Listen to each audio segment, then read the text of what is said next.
கேள்வி பார்வையாளர் வணக்கம். இந்த நேர்காணலில் நாம் சந்திக்க இருக்கும் சிறப்பு விருந்தினர் அண்ணா திராவிட மக்கள் முன்னேற்ற கழகத்தின் பொதுச் செயலாளர் வழக்கறிஞர் பசுமன் பாட்டியன். சார் வணக்கம். சார் வணக்கம். தமிழ்நாட்டு அரசியலில் அமைச்சரவை மாற்றம் என்பது தொடர்ந்து நடந்திருக்கு. திமுக தலைமையிலான அமைச்சரவையில் உதயநிதி ஸ்டாலின் அவர்களுக்கு துணை முதல்வர் பதவி கொடுத்துருக்காங்க. இந்த சம்பவத்தை நீங்க எப்படி சார் பாக்குறீங்க? ஜனநாயக நாட்டில் நம்முடைய அரசியலமைப்பு சட்டப்படி எந்த கட்சிக்கு அதிக பெரும்பான்மையாக சட்டமன்ற உறுப்பினர் இருக்கிறாங்களோ அவர்கள் கூடி யாரை தலைவர் என்று தேர்ந்தெடுக்கிறார்களோ அவர்களால் துணை முதல்வர் பதவி, அது அரசியலமைப்பு சட்டத்தில் துணை முதல்வர்ன்ற பதவி இல்லை. கூடுதலாக ஒன்றும் பெரிய சிறப்பும் இல்லை அதில். ஆனால் ஒரு தமிழக அரசியலில் முதல்ல நம்முடைய இன்றைய முதல்வர் ஸ்டாலின் அவர்களுக்காக அன்றைக்கு கலைஞர் அவர்கள் உருவாக்கினார்கள். ரெண்டாவது அதிமுகவில் கோஷ்டி பூஜையில் சமாளிக்கிறதுக்காக ஓபிஎஸ் ரெண்டாவது முறையாக வந்தார். இன்றைக்கு திராவிட முன்னேற்ற கழகத்திற்கு சரியான ஒரு இளைஞர் பட்டாள ஒரு நட்சத்திர அந்தஸ்து படைத்த ஒரு இளைஞர், ஒரு சனாதனத்தை எதிர்க்கக்கூடிய திராவிட இயக்க சித்தாந்தத்தை உள்வாங்கி கொண்ட ஒரு இளைஞராகத்தான் நான் உதயநிதி ஸ்டாலினை பார்க்குறேன். அதனால் துணை முதல்வர் பதவியை அவங்க கொடுப்பதில் எந்த விதமான ஒரு தடுக்கமோ தயக்கமோ தேவையில்லை. ஜனநாயக அமைப்பில் திராவிட முன்னேற்ற கழகம் வெற்றி பெற்றிருக்கு. அவங்க கட்சியிலையும் யாரும் அதை பெருசாக எதுக்கலை. அவங்க கட்சியில் அனைவரும் ஏற்றுக்கொண்டாங்க. அண்மையில் நடைபெற்ற திராவிட முன்னேற்ற கழகம் 30 விழா கூட்டத்தில் 9 முறை நாடாளுமன்றத்திற்கு போட்டியிட்டு கட்சியிலே மூத்த தலைவர் நம்முடைய பழனி மாணிக்கம் அவர்கள் 7 முறை நாடாளுமன்ற உறுப்பினராக, தஞ்சாவூர் நாடாளுமன்ற உறுப்பினராக தேர்ந்தெடுக்கப்பட்டவர், மத்திய நிதி இணையமைச்சராக இருந்தவர். அவரே சொல்கிறார், ஏன் நீங்கள் நம்முடைய இளைய தளபதி உதயநிதி ஸ்டாலினை துணை முதல்வராகிற காலதாமதப்படுத்துகிறீங்க, அதனால் நீங்கள் தொண்டர்களுடைய விருப்பம், தொண்டர்களுடைய எண்ணத்தை நிறைவேற்றுங்கள் என்று திராவிட முன்னேற்ற கழகம் 30 விழா கூட்டத்தில் பேசினதை நம்ம பார்த்தோம். அதனால் திமுக தொண்டர்கள் ஏகமொத்தமாக அதை வரவேற்கிறாங்க. ஒரு ஜனநாயக நாட்டில் ஜனநாயக அமைப்பில் பெரும்பான்மையான ஒரு விருப்பத்தை நிறைவேற்றுவதுதான் ஜனநாயகம், டெமோக்ராட்டிக். அதனால் இன்றைக்கி நம்முடைய உதயநிதி அவர்களுக்கு, உதயநிதி சாதாரணமாக கலைஞருடைய பேரன்னு மட்டும் நம்ம பார்க்க முடியாது. அவரை இன்றைக்கி இதே திராவிட முன்னேற்ற கழக அமைச்சரவையில் பல்வேறு அமைச்சர்களுடைய மயங்கி இருக்கிறாங்க, சட்டமன்ற உறுப்பினராக இருக்காங்க, மாவட்ட செயலாளர் இருக்கிறாங்க, உதயநிதி வயது படைத்தவர்களாக இருக்கிறாங்க. ஆனால் இந்தியாவே திரும்பி பார்க்கின்ற வகையில், காவி கூட்டம் நடுங்குகின்ற வகையில் சனாதனத்தை டெங்கு கொசுவை போல் ஒழிப்பேன் என்று பேசி இன்னைக்கு இந்தியாவுல வழக்கு வாங்கியிருக்காரு. அதை கண்டு ஒரு அஞ்சலை. இதான் கொள்கை வாரிசுன்றது. இதை கலைஞர் பேரனா மட்டும் அவர் பேசலை. அவருக்கு உள்வாங்கி இதயபூர்வமாக திராவிட இயக்க சித்தாந்தத்தை உள்வாங்கிய காரணத்தால் திராவிட இயக்கத்துடைய நேர் எதிரி காவிதான் அப்படின்ற புரிந்து கொண்டு இந்தியாவுல வழக்கு போட்டு பார்த்தாங்க, மிரட்டி பார்த்தாங்க. இந்தியாவே இன்னும் சொல்லணும்னா கலைஞருக்கு தான் தலையை விலை பேசினாங்க. கலைஞருடைய தலையை கொண்டு வரணும்னு சொல்லி சாமியார் கூட்டம் பேசினாங்க. இந்தியாவிலேயே கலைஞருக்கு அடுத்து நம்முடைய உதயநிதி தலைக்கு விலை பேசினாங்க. இப்போ அண்மையில் அந்த அளவுக்கு தலையை சீவிருன்ற அளவுக்கு பேசுகிற அளவுக்கு நம்முடைய திராவிட இயக்கத்துடைய எதிரிகள் நடுங்குகின்ற வகையில் பேசிய ஒரு கொள்கை வாரிசுக்கு அவங்க பெரும்பான்மையாக இருக்கக்கூடிய அவங்க சட்டமன்றம் கூடி, அவங்களுடைய பொதுக்குழு கூடி, அவர்கள் ஜனநாயக அமைப்பில் அரசியலமைப்பு சட்டத்துக்கு உட்பட்டு துணை முதல்வர் பதவியை கொடுத்துருக்குறாங்க. அவருடைய உழைப்பை பாராட்டி இந்த இடத்துல நம்ம வரவேற்கிறோம், வாழ்த்துக்கிறோம். இளைய தலைமுறையும் சரி, இன்றைக்கு அதிமுக மாதிரி ஒரு கொள்கை வாரிசு இல்லாத காரணத்தால் அதிமுக சிதறுண்டு கிடக்கு. எதிர்காலத்தில் திராவிட முன்னேற்ற கழகத்தை ஒரு கட்டுக்கோப்போடு கொண்டு போறதுக்கு இப்பயே தயார் செய்கிறார்கள். இது ஒன்றும் தப்பு இல்லை என்று தான் எங்களுடைய கருத்து. நம்முடைய தளபதி ஸ்டாலின் அவர்கள், நாங்களாம் திராவிட முன்னேற்ற கழகத்தில் இருந்த காலகட்டத்தில் அவருடைய வருகையை எதிர்த்தோம் என்ன சொல்லணும்னா. ஆனால் வைகோ போன்றவர்கள்லாம் எதிர்த்தோம். ஆனால் காலப்போக்கில் பார்த்தீங்கன்னு சொன்னால் கலைஞர் கூட சொன்னார், சங்கர மடம் இல்லைன்னு சொன்னார். கலைஞர் வரைக்கும் திமுக தலைவராக ஸ்டாலின் வர முடியல, துணை முதல்வராக தான் போட்டாங்க. துணை முதல்வராக எடுத்தோடனே போட முடியல. அவருடைய உழைப்பு, திருமணமாகி 3 மாதத்தில் நெருக்கடி என்னும் நெருப்பாற்றில் நீந்தியவர் தான் இன்றைய முதல்வர் ஸ்டாலின்.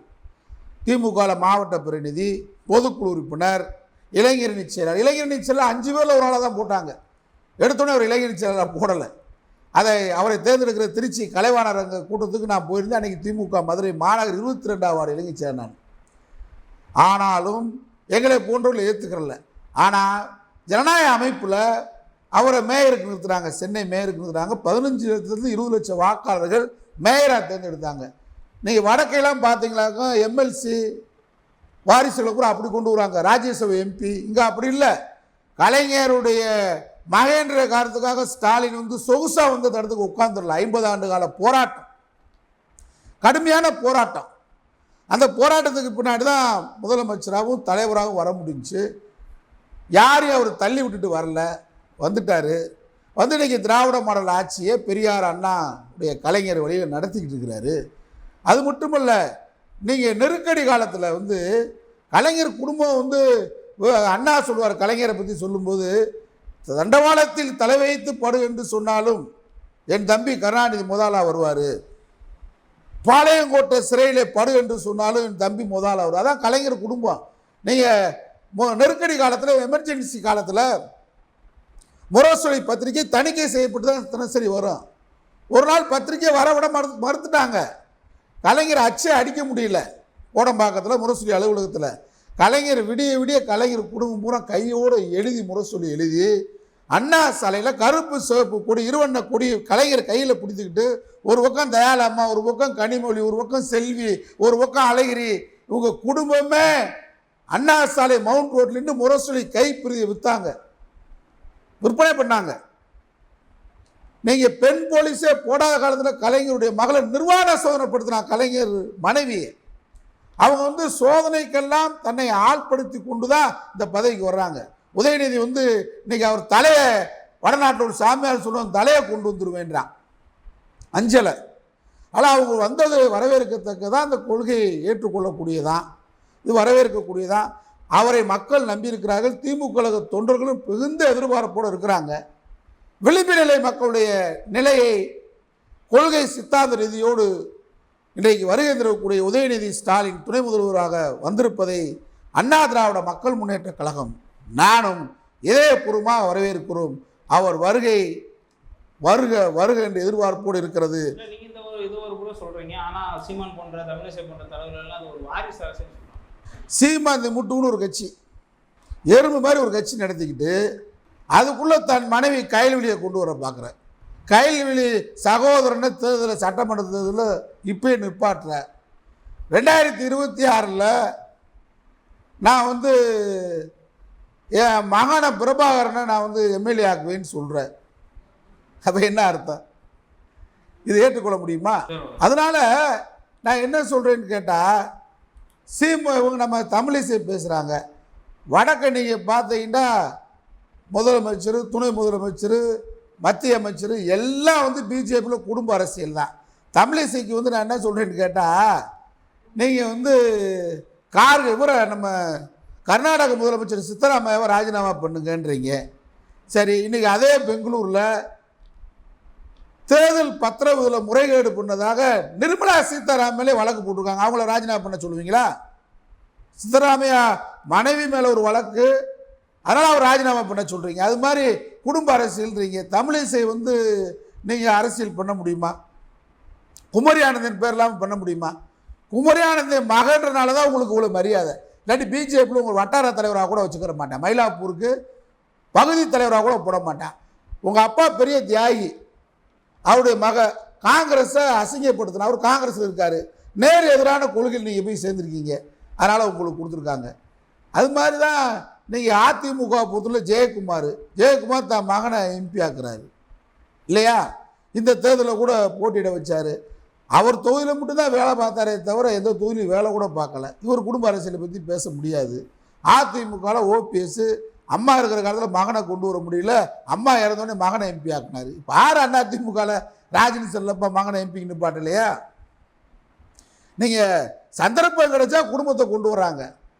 ஆனால் திமுகவில் கலைஞர் குடும்பம் பதவிக்காக மட்டும் இல்லை, சிறைக்கு செல்லவும் தயார். நீங்கள் எமர்ஜென்சியில் ஸ்டாலின் சிறையில் இருக்கும்போது வித்யாசாகர்னு சொல்லி சென்னை ஜெயிலில் வந்து வித்யாசாகருக்கு சூப்பரண்ட் இருந்தான். ஸ்டாலினை அடிச்சே உள்ள கொல்லணும்னு சொல்லி அடித்து வரட்டினான். ஆனால் அன்னைக்கு வந்து சென்னை முன்னாள் மேயர் சிட்டி பாபு அந்த அடியை தாங்கி செத்தார். இது வரலாறு. ஆனால் உதயநிதி சொகுசா உல்லாசமாக சினிமா நடிகர் தான் வரல. இன்னைக்கு சித்தாந்த ரீதியாக எதுக்கக்கூடிய ஆளாக இன்னைக்கு திராவிட இயக்கத்துக்கு கிடைச்சிருக்கிறேன். அதை வரவேற்கிறோம். குடும்ப அரசியல் மட்டும் இதை சொல்ல முடியாது. இப்போ நான் தமிழ்நாடு கூட பார்க்குறேன். திராவிட முன்னேற்ற கழகத்துக்கு பவள விழா 75வது வருஷம் பவளம் நடக்குது. நான் திமுகவில் என்னுடைய ஆரம்பம் திமுக தான். திமுகவில் 27 முறை சிறை சென்றவன். எனக்கு திமுகவில் சில விருப்பங்கள் இல்லை, பிடிக்கல. சில பேரை அதிமுகவிலே உழைச்சேன், பிடிக்கல. இன்றைக்கி எல்லாம் பிடிக்கல. எங்கே போகிறேன்? பிஜேபி போகிறேன். அறகுறக்கரை திராவிட இயக்க சித்தாந்தது தெரியாதவன் பிழைப்புக்காக உடனே பிஜேபிக்கு போயிடுறான். எனக்கு கடுமையாக உழைத்திருக்கேன். என் வாழ்க்கை இளமையை தொலைத்திருக்கேன் திராவிட இயக்கத்துக்கு. தேசிய பாதுகாப்பு சட்டத்தில் திமுகவில் ஜெயிலுக்கு போயிருக்கேன். குண்டர் சட்டத்தில் ஜெயிலுக்கு போயிருக்கிற வழக்கறிஞராக இருந்து எனக்காக தனிப்பட்ட முறையில் பர்சனலாக பக்கத்து வீட்டுக்காரர் ஒரு 75 கேஸ் கூட சண்டை போட்டதில்லை. ஆனால் திமுகவில் மொழிக் கொள்கைக்காக, இனக்கொள்கைக்காக, விலைவாசி உயர்வு போராட்டத்துக்காக அத்தனைக்கும் சிறைக்கு போயிருக்கேன். ஆனால் திமுகவில் சில பிடிக்கல, எனக்கு வெளியேறிட்டேன். அதிமுகவில் இருந்தேன், வெளியேறிட்டேன். ஆனால் வெளியேறினவன் சில பேர் திராவிட இயக்க சித்தாந்தத்தை பெரியாரையும் அண்ணாவையும் தெரியாதவன் எங்கே போகிறான்? பிஜேபி போகிறேன். ஆனால் எனக்கு இந்த நாட்டின் பிரதமர் பதவியை தரேன்னு சொன்னால் நான் போவேனா? நான் பெரியார், அண்ணா, திராவிட இயக்க சித்தாந்தத்தை ஒரு மணி நேரம் கூட நான் மறக்க மாட்டேன். வாழ்க்கையில் மறந்தால் நான் மனிதன் இல்லை.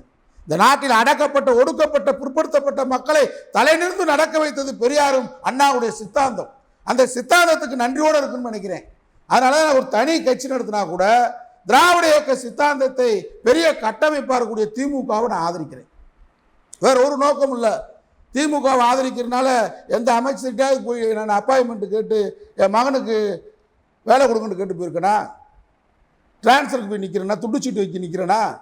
இல்லை திமுகவுக்கு சொந்த காசை போட்டு 2019 வேலை பார்த்தேன், 2021 வேலை பார்த்தேன், இப்போ வேலை பார்த்துருக்கேன்.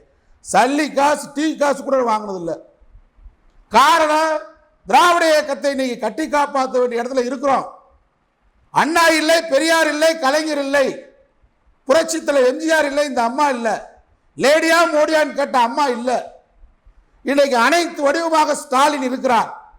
திராவிட இயக்கத்திற்கு மூல எதிரியான, முதல் எதிரியான சனாதனவாதிய சங்கி கூட்டங்கள் தமிழ்நாட்டில் நுழையக்கூடாது. அதற்கு ஒரே அமைப்பு திமுக தான், மிகப்பெரிய அமைப்பு. அந்த அமைப்பை ஆதரிக்க வேண்டும் இருக்காங்க. ஒரு நோக்கம் தானே தவிர எங்க பணம், ரத்தம், இளமை, காசு, பணம் அனைத்து திமுகவுக்கு நாங்கள் செலவு பண்ணியிருக்கோம். ஆனால் எதுவும் எதிர்பார்க்கல. தமிழ்நாட்டில் திமுக இருக்கணும் அப்படின்னு நினைக்கிறோம். இப்போ என் மகன், நான் கவுன்சிலராக கூட வந்ததில்லை இது வரைக்கும். சாதாரண ஒரு பஞ்சாயத்து போர்டு கவுன்சிலராக வரல. ஆனால் நான் மட்டும் அமைதியாக இருந்தால், உண்மையை சொல்லியே பழக்கப்பட்டவன், தியாகம் பண்ணவன். ஆனால் அமைதியாக இருந்தால் 3 தடவை அமைச்சர். நான் இப்போ பஞ்சாயத்து போர்டு கவுன்சில் கூட. ஆனால் பெருமையோடு இருக்கிறேன். மானமும் சுயமரியாதையும் அழகுன்னு பெரியார் சொன்னார். மானத்தோட சுயமரியாதையோட தன்மானத்தோடு தமிழ்நாட்டை நெஞ்சு நிமித்து ஒரு திராவிட இயக்க தொண்டனாக, பெரியாரின் சிந்தனையாளராக, அண்ணாவின் தொண்டனாக நடமாடுறேன். இப்போ என் மகன் வழக்கறிஞர் பொன் குமரன் இருக்கான், இன்னொரு மகன் பொன் பிரபாகரன், இன்னொரு மகன் அருண்மொழி. இவங்க 3 பேரும் படிக்க வச்சுருக்கேன். 3 பேரும் இப்படி வாங்கப்பான்னு சொல்லலை. ஆனால் இன்றைக்கு பார்த்தா என்னுடைய மகன் திராவிடர் கழக கூட்டங்களில் போய் பேசுகிறான். பொன் குமரன் ஏன் பதவி, என்ன பதவி? ஒரு பதவியும் இல்லை. பதவி வாங்குறதுக்காக போய் கொள்கை, இவங்க தான் கொள்கை வாரிசு. அப்பாவுடைய கொள்கை என்ன? இது மாதிரி நான் தமிழ்நாட்டில் பல இடங்களுக்கு போகிறேன். ஏன் திமுகவை உழையாமல் கட்டுக்குலையாமல் இருக்குன்னு கேட்டால் சொல்லுவாங்க. என்னங்க அப்படின்னா, குடியாத்தம் போயிருந்தேன், ஒரு பொண்ணு கூட்டு போனாங்க வீட்டுக்கு. எங்கள் வீட்டுக்கு பெரியார் வந்தார், எங்கள் தாத்தா நீதி கட்சியில் இருந்தார், அவங்க பேரன் தான் எங்கள் அப்பா, எங்கள் அப்பா திமுகவில் இருந்தார். ஆனால் கோடான கோடி திராவிட முன்னேற்ற கழகத்திற்காக, திராவிட இயக்கத்திற்காக ரத்தத்தை, வேர்வியை, பணத்தை சிந்திய தொண்டை குடும்பங்கள்லாம் தமிழ்நாட்டில் அமைதியாக இருக்குது. எந்த பதவி வாங்கலை. ஆனால் பாரம்பரியமாக நாங்கள் உதயசூரனுக்கு ஓட்டு போட்டோம். எங்கள் வீட்டுக்கு அண்ணா வந்தார், எங்கள் வீட்டுக்கு ஏவி பாசை தம்பி வந்தார், எங்கள் வீட்டுக்கு அன்பழகன் வந்தார், எங்கள் வீட்டுக்கு மதியழகன் வந்தார். இப்படி பெருமை பேசி இன்றைக்கும் தமிழ்நாட்டில் யார் பண்ணி வட்டச்செயலாளர் இருக்க? எங்கள் அப்பா திமுகங்க, எங்கள் தாத்தா திமுகங்க. ஆனால் பாஜகவில் ஒரு ஆளை சொல்ல முடியுமா? எங்கள் அப்பா ஆர்எஸ்எஸ்ல இருந்தார், நான் வந்து ஆர்எஸ்எஸ்ல இருக்கேன். திமுக, அண்ணா திமுக கோவணத்தை கட்டி அந்த கோவணம் கிழிஞ்சு கொண்டு தூக்கி எறிஞ்சவன் தான் பாஜக கட்சியில் போய் இருக்கான். தூக்கிறியப்பட்ட கோவணங்களை நீங்கள் வந்து தலைப்பாயை சுற்றிக்கிட்டு எங்களுக்கு உருமாக்கட்டு கட்டிக்கிட்டு பெரிய ஜரியை உருமாக்கட்டின மாதிரி பாஜக நினைக்கிறேன். இப்போ நான் சொல்கிற மாதிரி தமிழ்நாடு கூட திமுகவுக்கு விருப்பு வெறுப்பு இருக்குது. இப்போ நான் எதிர்த்து எனக்கு பிஜேபிக்கு போனால் எனக்கு நான் ஒரு கவர்னர் கொடுக்க மாட்டானா? ஆனால் எங்கள் என்னன்னா இந்த நாட்டின் பிரதமர் பதவியை கொடுத்தாலும் நான் பெரியாரின் தொண்டன் என்று தான் எனக்கு பெருமை. இப்போ மகன் பதவி அப்பா இப்போ என்னை மாதிரி அவன் பதவி இல்லைன்னு தெரியுது, அவன் வேற கட்சிக்கு போகலாம்ல. அப்பா என்ன கொள்கை அந்த கொள்கைக்கு தான் வர்றான். அப்போ என்ன மாதிரி குடும்பத்துக்காரன இவங்க கோடிக்கணக்கான குடும்பம் திமுக குடும்பம் திராவிட இயக்க குடும்பம் இருக்குது. குடும்ப அரசுன்னு சொல்ல முடியுமா? இதான் கொள்கை குடும்பம், கொள்கை வாரிசு. ஸ்டாலின் ஜெயிலுக்கு போகிறாரு, அடி வாங்குறாரு. மகைமலை இன்னைக்கு அவங்க மகனை வடநாட்டு சாமியார் உதயநிதியை தலையை சீவுன்றான். அவங்க ஏற்றுக்கிறாங்கல்ல, இந்தியாவில் வழக்கு போட சந்திக்கிறார்ல. அதனால் அந்த கொள்கை குடும்பம், கொள்கை குடும்ப வாரிசு வாழையடி வாழையாக வந்துக்கிட்டு இருக்கு தமிழ்நாட்டில். அதான் 100 ஆண்டுகள் ஆனாலும் திராவிட முன்னேற்ற கழக ஆட்சி தான் தமிழ்நாட்டில் இருக்கும். அது எந்த மாற்றம் இல்லை. இது குடும்ப அரசு என்று இதை தவிர்த்தோட வேண்டும். இதனை தொடர்ந்து பார்த்தோம்னா அமைச்சரவையில் வந்து புதியதாக பல்வேறு அமைச்சர்கள் பதவி எடுக்காங்க. செந்தில் பாலாஜி அவர்களுக்கு பழைய அமைச்சர் பதவி கொடுத்துருக்காங்க. சில அமைச்சர்கள் வந்து அமைச்சரவையிலிருந்து நீக்கப்பட்ட கருத்து வந்து சமூக பெரியவர்களும் விமர்சிக்கப்படுது. இதை எப்படி சார் பார்க்குறீங்க? கொங்கு மண்டலத்தை பொறுத்தளவில் செந்தில் பாலாஜி அவர்கள் திராவிட முன்னேற்ற கழகத்திற்கு வந்ததுக்கு பின்னாடி கடந்த 2020 தேர்தலில் 30க்கும் மேற்பட்ட இடங்களை திமுக ஆட்சியை கைப்பற்றினால் 30 இடங்களுக்கு மேலே அதிமுக தான் கொங்கு மண்டலத்தில் கைப்பற்றுச்சு. சேலம், கோவை, கரூர், நாமக்கல், ஈரோடு அனைத்து அதிமுக கோட்டை. உள்ளாட்சி தேர்தலில் 100க்கு 100 திமுக கோட்டையாக மாற்றினது செந்தில் பாலாஜி. அதனால் அவங்க அன்னைக்கு இப்படி பேசினார்ல ஸ்டாலின், இன்னைக்கு இப்படி பேசினார்ல அப்படின்றது அரசியலில் சொல்ல முடியாது. அவர் எதிர்கட்சியாக இருக்கும்போது விமர்சனம் பண்ணுவாங்க. அந்த தவறுகளை உணர்ந்து வரும்போது அரசியல் அண்ணா சொல்லிட்டார், நிரந்தர எதிரியும் இல்லை பகைவனும் இல்லை. இன்றைக்கி அவர் பயன்படுத்திக்கிறது திராவிட முன்னேற்ற கழகம். அவர் மீண்டும் கொடுத்தது ஒன்றும் தப்பு இல்லை.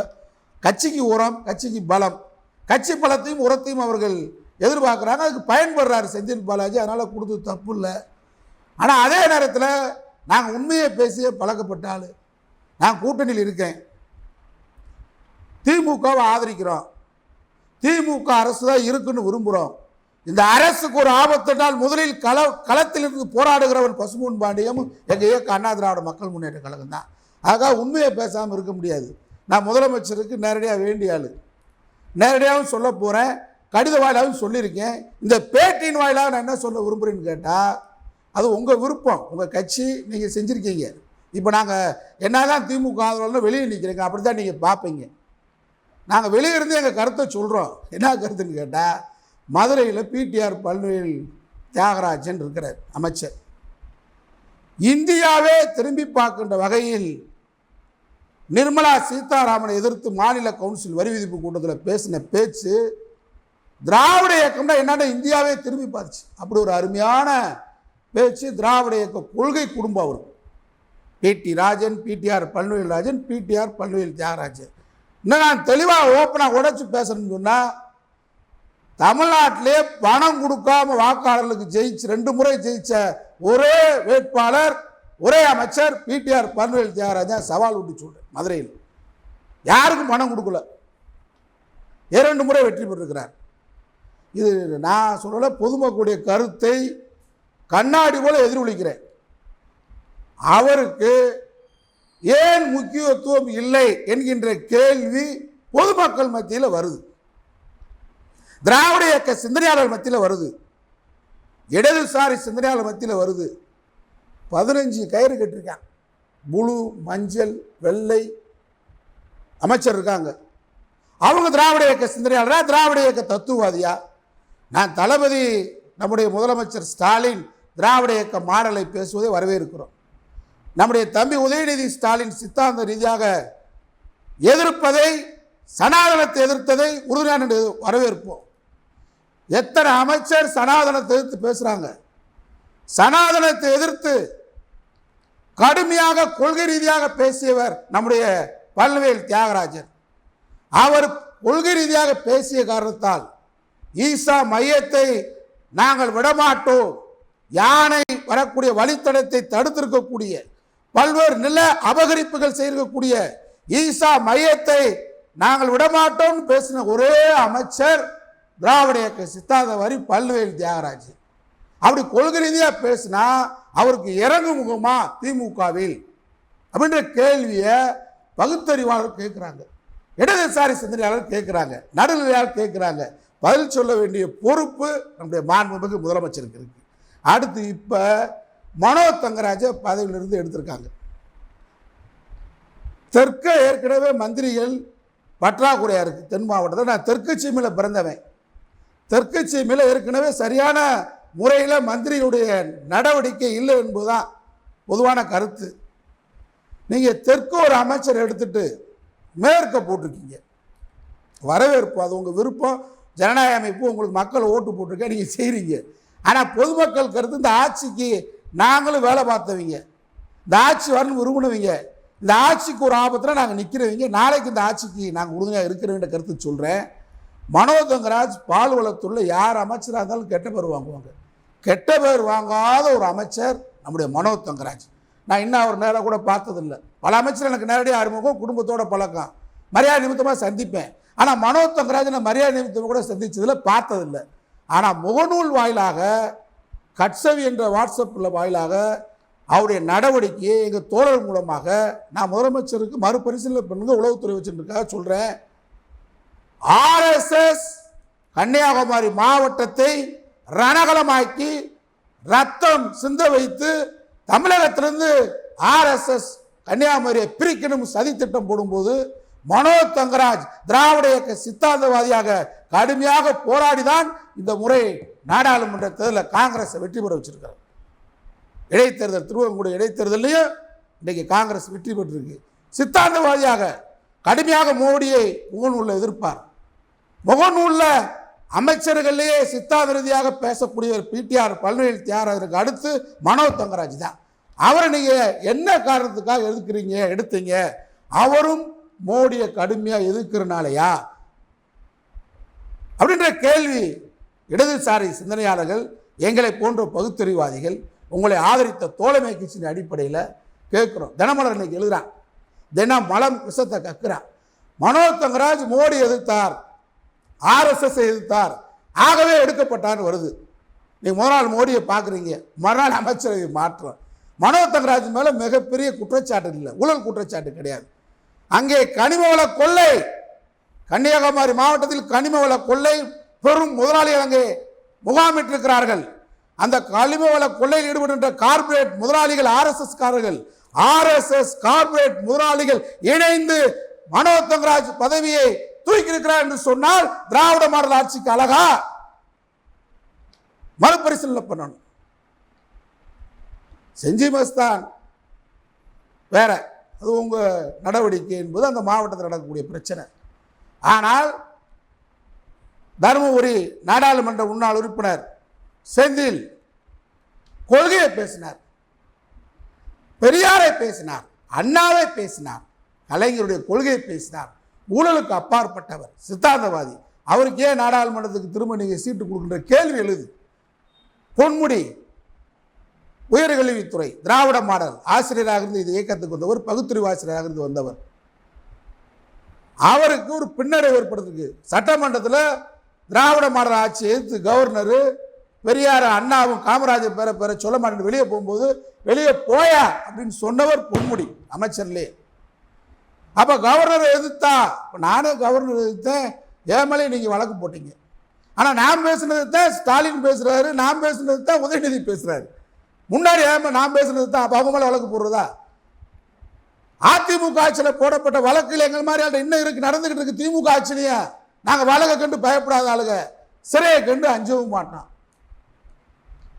என்னை போன்ற வழக்கறிஞர் வாஞ்சிநாதன் போன்றவர்களெல்லாம் நாங்கள் அதிமுக ஆட்சியிலே போராடி, எங்கள் வாழ்க்கையை போராட்டம். இப்போ இதெல்லாம் எப்படி வருதுன்னு கேட்டால், கொள்கை ரீதியாக போராடுகின்றவர்களை திராவிட மாடல் அரசு, நம்முடைய முத்துவேல் கருணாநிதி ஸ்டாலின் அரசு பாதுகாக்கும் நம்புகிற நேரத்தில், நம்முடைய துணை முதல்வராக நம்பிக்கைக்குரிய உதயநிதி ஸ்டாலின் தம்பி வந்திருக்கிற இந்த நேரத்தில் இந்த மாதிரி செய்திகள்லாம் வருகின்ற பொழுது மனோ தங்கராஜ், நம்முடைய செந்தில்நாதன், பொன்முடி போன்றவர்கள் அப்போ திராவிட மாடல் அரசு பிஜேபி அரசுக்கு மறைமுகமாக ஆதரவான்ற மாதிரி ஒரு கேள்வியை எழுப்புகிறார்கள். இந்த எழுப்புதல் நிச்சயமாக எங்களை போனவங்க நம்ப மாட்டோம். ஆனால் மறுபரிசீலனை பண்ணுகின்ற கோரிக்கையை இந்த பேட்டியின் வாயிலாக முதலமைச்சருடைய கவனத்துக்கு கொண்டு வருகிறேன். வணக்கம்.